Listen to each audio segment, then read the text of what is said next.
거룩한 부처님께 귀의합니다. 거룩한 가르침에 귀의합니다. 거룩한 승단에 귀의합니다. 안녕하세요. 펜을 든 보살입니다.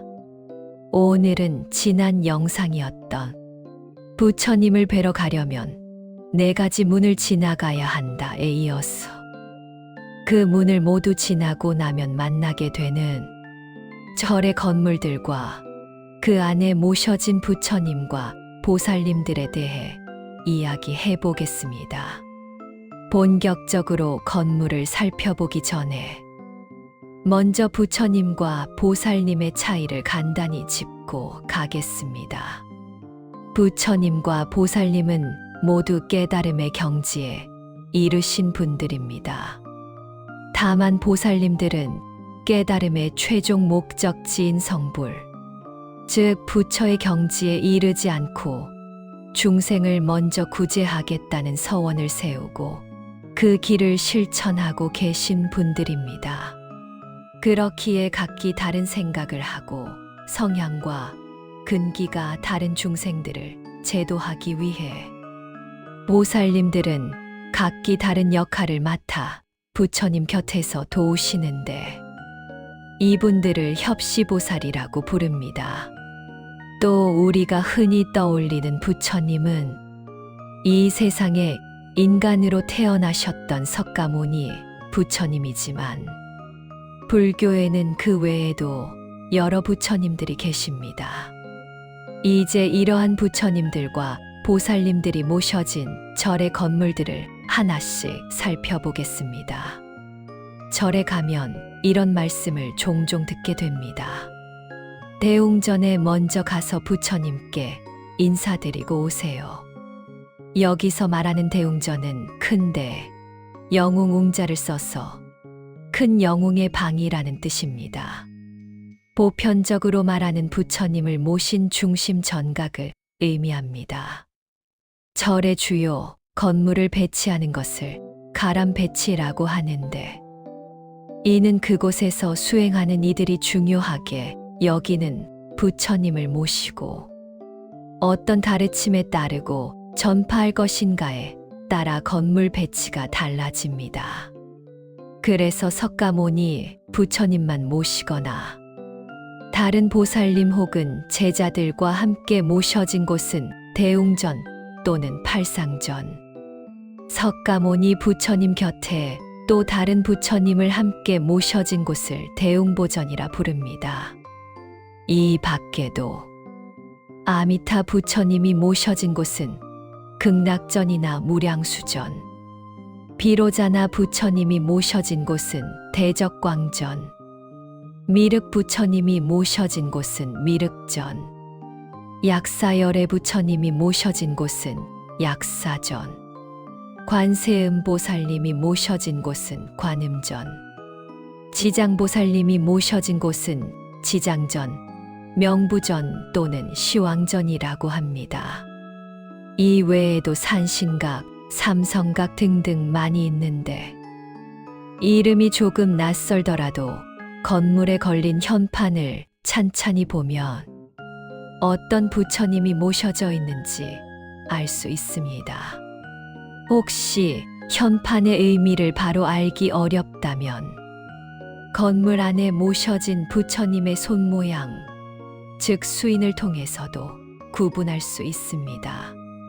이 수인에 대한 자세한 이야기는 제가 다른 영상에서 다뤄보도록 하겠습니다. 여기까지 부처님들과 보살님들의 공간을 알아보았습니다. 이제 부처님과 보살님이 계신 전각을 지나 절에서 자주 보게 되는 건물들로 가보겠습니다. 바로 범종각, 범종루, 탑, 부도입니다. 절에서는 시간을 알리고 중생을 깨우는 4가지 사물이 있습니다.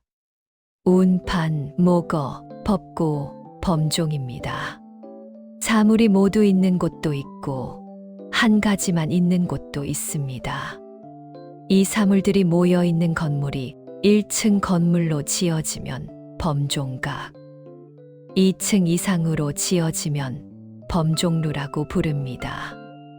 다음으로 탑은 맨 처음에는 석가모니 부처님의 사리를 모신 무덤에서 시작된 것입니다. 부처님께서 열반하신 후 인도의 8부족이 사리를 나누어 8개의 탑을 세웠고, 이후에 인도를 최초로 통일한 아소카 왕이 이를 다시 나누어 8만여 곳의 탑을 세웠다고 전해집니다.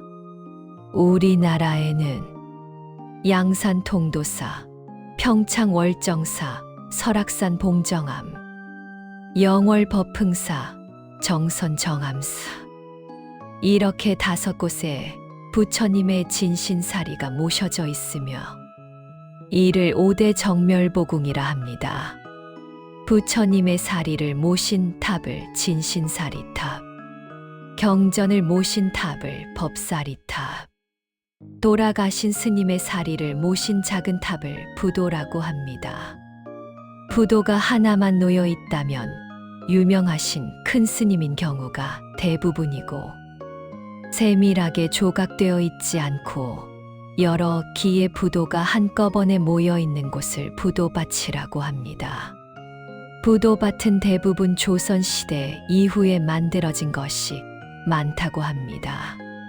그 이유는 조선시대에 업불 정책으로 부도 하나만을 화려하게 만들어 놓고 아침 저녁으로 정성껏 예불을 드리고 돌볼 만한 여력이 없었기 때문이라고 합니다. 지금까지 절에서 만나는 우리 문화책을 통해 절에 가면 볼 수 있는 건물에 대해 알아보았습니다. 이 영상을 보고 들으신 구독자와 시청자분들께서는 이제 절에 다시 가시게 된다면 그동안 무심코 지나쳤던 공간들이 조금은 다르게 보이실지도 모릅니다. 이 영상의 내용이 떠오르면 아는 만큼 보인다는 말을 체감하게 되실 것입니다. 제가 그렇게 체감했습니다. 저 역시 이 책을 읽고 공부하다 보니 절에 있는 건물들이 다르게 보였습니다. 이렇게 절에 대해 알아가며 부처님과 한 걸음 더 가까워지는 시간을 가지시기를 바랍니다. 펜을 든 보살은 항상 여러분의 수행을 응원합니다. 여러분의 구독과 좋아요는 저에게는 큰 힘이 되고 여러분께는 수행을 이어가는 좋은 인연이 됩니다.